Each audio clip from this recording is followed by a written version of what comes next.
The topic for today's video is I wanted to discuss certain handstand myths and then just talk about my perspective behind whether they are true or not, or how to approach them. Because what ends up happening, not only in handstands and a lot of different topics, is in the beginning nobody knows anything, right? Then a few people kind of excel and they learn a few things and then they put some information out there.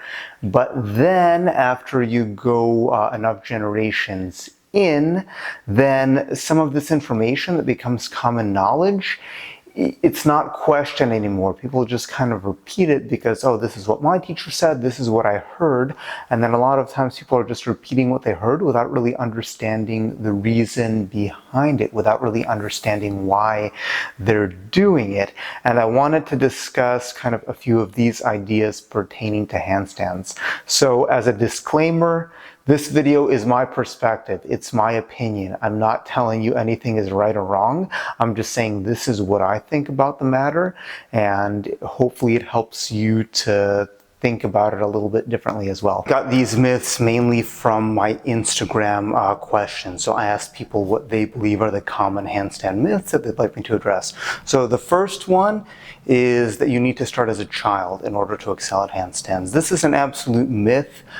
Is it an advantage? Yeah, maybe. I'd say if I'm teaching random people and they did gymnastics as a child, even for a couple of years, they definitely have some of these movements in their system. But at the same time, maybe they have certain habits developed that they don't want to have, but they're already there. The other part is, yeah, maybe you can excel and get further to a higher level if you have training as a kid, but also I find that the stuff that you started as a kid, you don't appreciate the learning process as much, right? When you have to learn it as an adult, you appreciate the work that you put in, so that could be an advantage. Again, depending on your goals, because that's the question. Are you doing handstand to have fun, to increase your self-awareness, to learn a new skill, or are you doing it to get as good as possible at that skill for whatever reason you want to perform? So no, you don't need to have started as a kid. You do have to put in the work. It's definitely easier if you have put in some of that work as a child, but you can get to a very high level without having any kind of training in that discipline when you were younger. Next myth is that the gymnastics handstand is the best form of handstand. This is a myth, but again, it depends on your perspective. It really depends on kind of how you see the world. I think of it like saying Phillips head screwdriver is the best screwdriver. Is it? If you have Phillips head screws, then yes.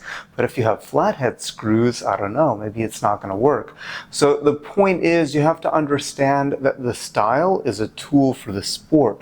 So the gymnastics handstand, first of all, the gymnastics handstand has evolved. The gymnastics handstand 40, 50 years ago was not the same as you see today. Even 20, 30 years ago, gymnasts had different shaped handstands. So it's evolving, but remember, it's a tool to help them do their skills. And the gymnastic skills go beyond just being in a handstand. They pass through a handstand with a lot of force. A gymnast doing a tumbling pass, they pass through the handstand, so they don't spend very much time in it, just a split second, but the amount of force that they have to transfer in that split second is really high. So that's why gymnasts use a certain shape. That's why gymnasts cue full body tension. Also remember, gymnasts, pretty much any competitive gymnast is training as a child. Training children are different. Children are naturally loose and floppy, so that's also one of the reasons why that they have to cue all this body tension. So do I think gymnastics handstand is the best? First of all, what are you defining as a gymnastics handstand? Because a modern gymnastics handstand is not the same thing, again, as an older gymnastics handstand.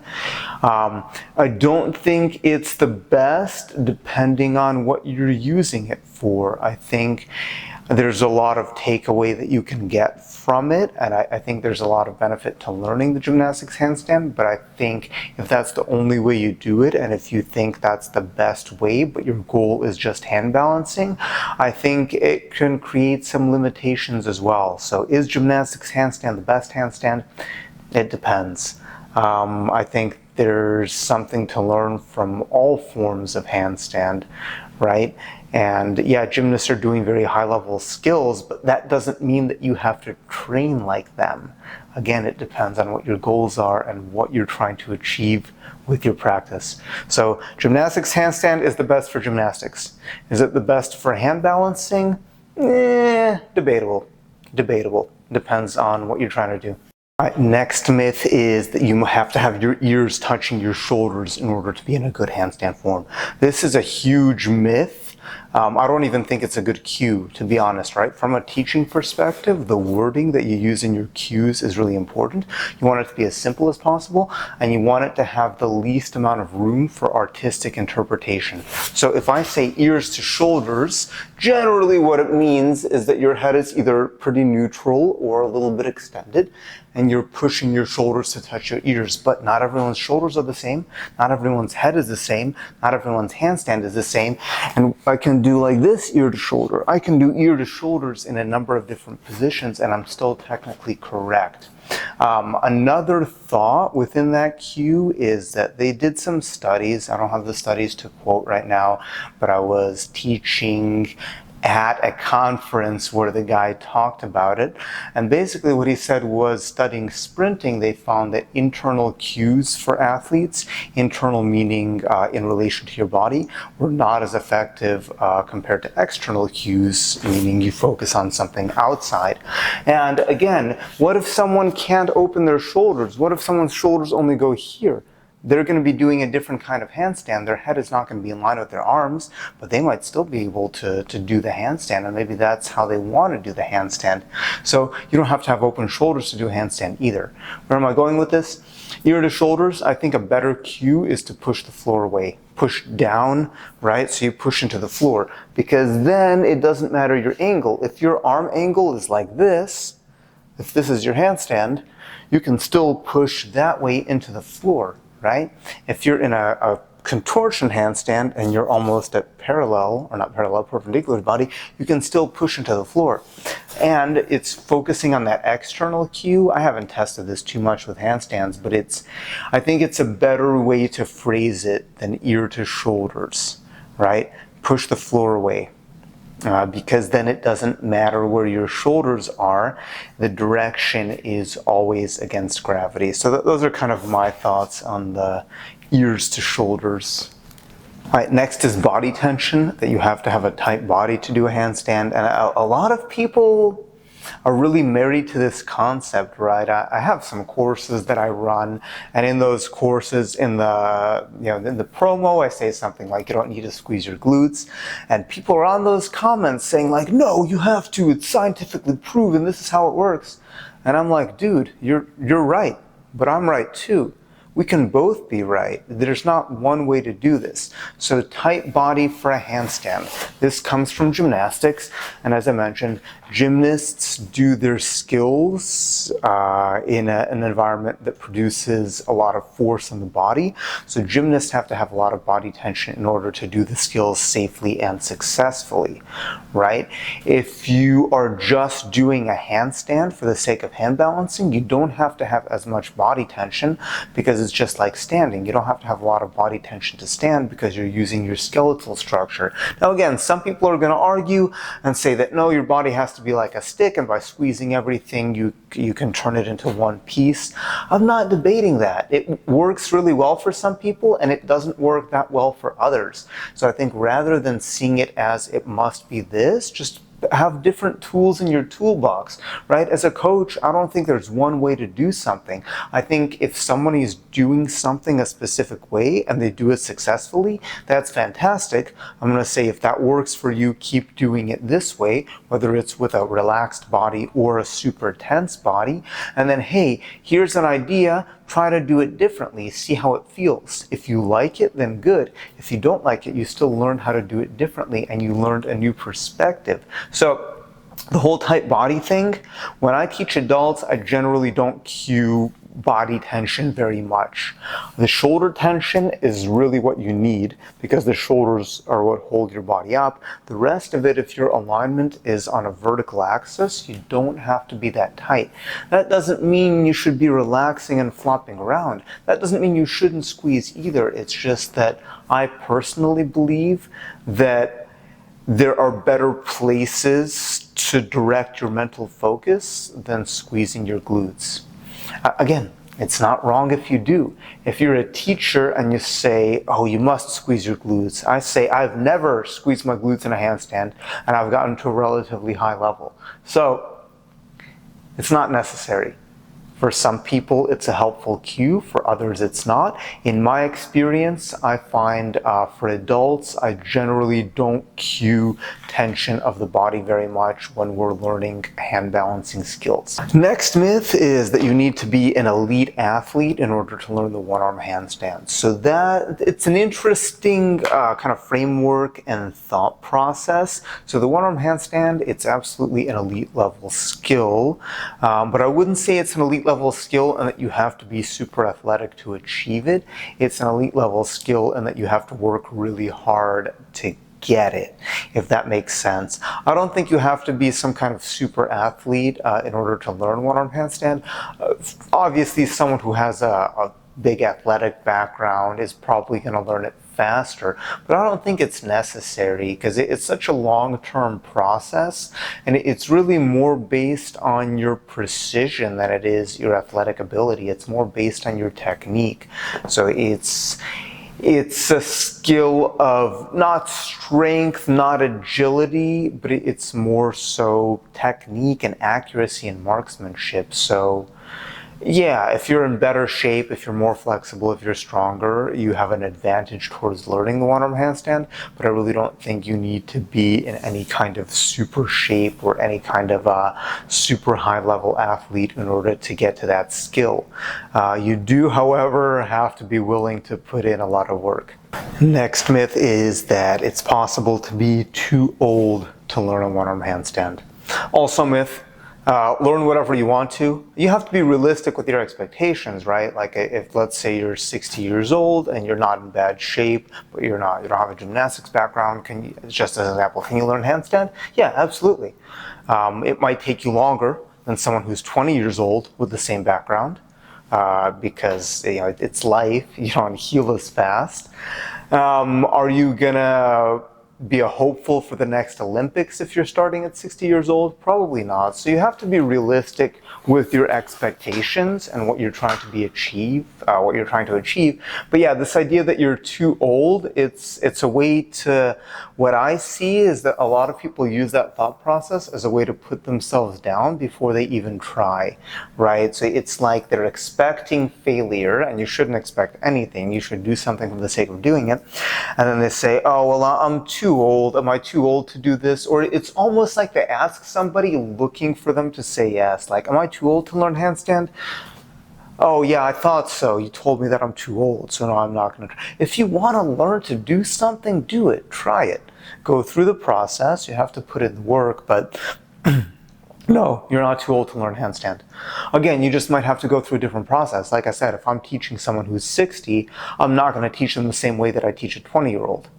I'm going to teach them the same concepts, the same skills, probably the same exercises, but I'm not going to teach them in the same way because I have to account for different body types, different learning processes, and different recovery curves, right? So, are you too old? No. Next myth is that you need a coach to learn one-arm handstand. Big myth. Absolutely not. It's just that you have to have the right kind of personality in order to do that. So I never had a coach. I trained with different people. I learned different things, but almost all of my training was on my own. I learned from videos on the internet. There weren't that many when I was learning, but I watched all of them. I analyzed. I trained every day for many years.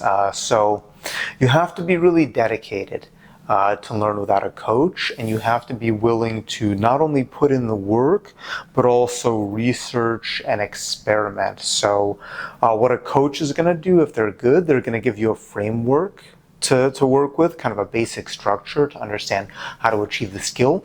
They're going to give you feedback, because a lot of times when you train on your own, you might be making certain mistakes that you don't know you're making out of ignorance, and they might set you back. So a coach would help correct those if they have a good eye.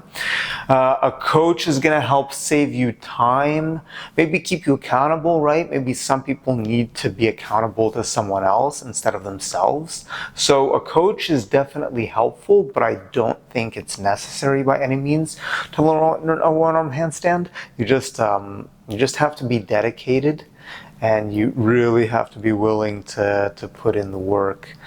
But at this point, there's enough information out there that you probably either you know what you have to do, or you watch enough videos, take enough notes, or even take a workshop from somebody that you can find out what you have to do, and then you have to do it. So the question is, are you motivated to do it by yourself, or do you need someone to poke you to get you going? And there's nothing wrong with either, but yeah, you can absolutely learn one-arm handstand without a coach, right? Again, I have the ads on the courses, and that's what some people will comment, critiquing it, like, why would I pay for a course when I can just learn for free on the internet? If you can learn for free, go do it. Like, how do you think I learned 80% of the shit that I can do, right?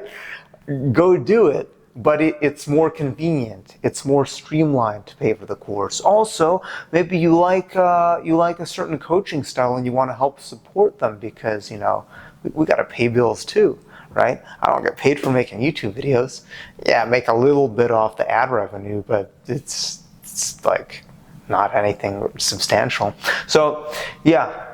You don't need a coach to learn one-arm handstand. Pretty much anything that you want to learn at this point, you can probably learn on your own, but it's helpful and beneficial to have a teacher, at least at certain points in your progress, so you can prevent yourself from making mistakes out of ignorance. And then last myth for today is that you need a lot of upper body strength to be able to do a handstand. It's also a myth, but it depends. So essentially, you're holding yourself up with the stack of your skeleton if your technique is good. You have a vertical line this way with your body and this way with your body. So the main muscles that are going to be doing work are in the shoulders, traps. That's kind of the main muscle that's going to be holding you up, assuming you have decent technique.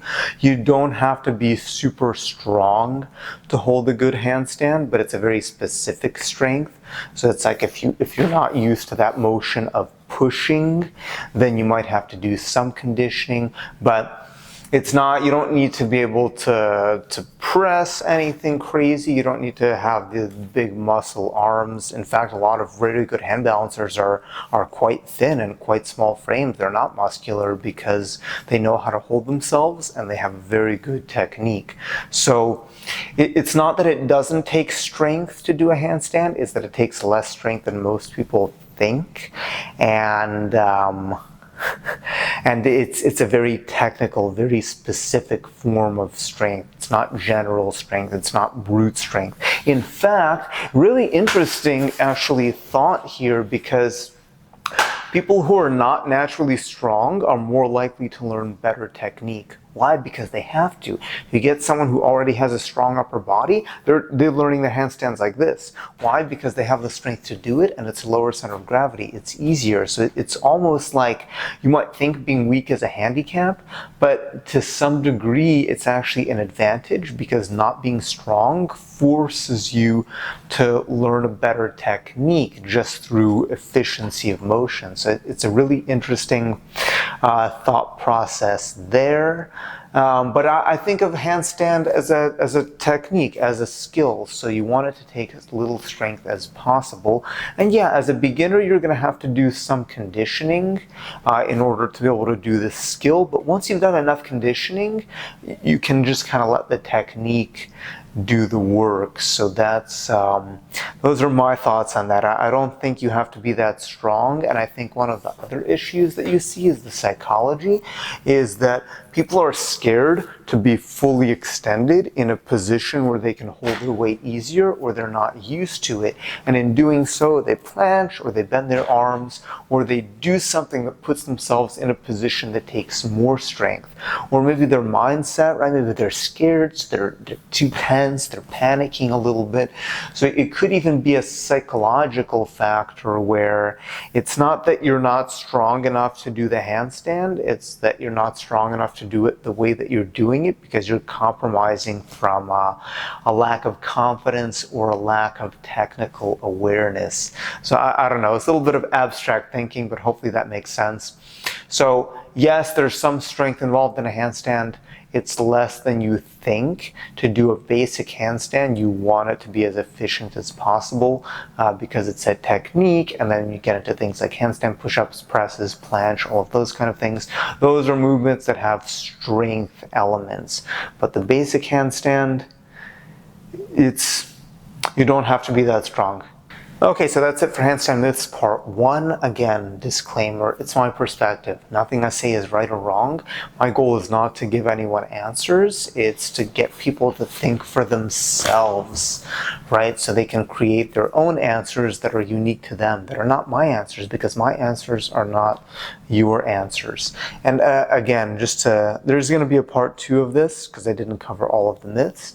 But this idea of the common knowledge, where does it come from, right? You have to think about this, and I'm paraphrasing this story from a book that I read. Basically, a guy was a karate master, and his teacher taught him to tie his belt 3 times around his waist. And that was the first lesson. He said, this is the right way to tie a belt.